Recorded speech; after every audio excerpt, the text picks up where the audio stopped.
So how do you separate out when does it become uniquely historic?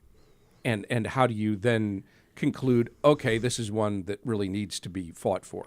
There's a deeper issue here you're getting at, Craig, where we really get what we expect. So if we as Houstonians are willing to accept buildings that are cheaply built, that have no sense of place, that are going to last, 25 to 30 years, that's what we're going to get. That's what our policy reflects right now. It's very developer-centered, right? It's this expansion, the city of growth that we've always been. And we love that. There's opportunity, there's growth here.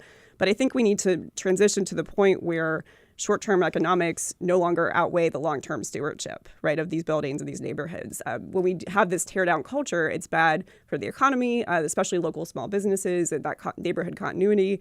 It's terrible for the environment, for sustainability, for long-term growth.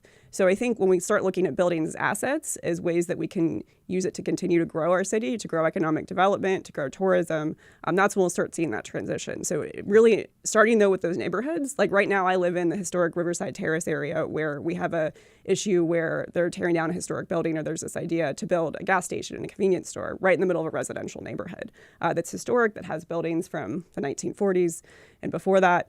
And as a neighborhood, we're trying to figure out, how do we fight this? What power do we have? This developer from outside the community who doesn't know the history, doesn't know the context, is coming in and is going to have a huge impact on the community and the neighborhood. Why does that one developer get more power, more influence than the community does? So I think this comes up over and over again in Houston. It's happening with the Garden Oaks Theater. It's happening in other places. And our policy has to start reflecting our values and our future as a city. I'm guessing that developers' response would be, I have more influence over it because I bought it. I own it. I own the space. Aren't I allowed to do what I want there? Yeah, and I think that's where we have to decide as a city, is that okay for our future moving forward? Are we going to value developers with the short-term economic influence that they have over that long-term stewardship, the long-term continuity of the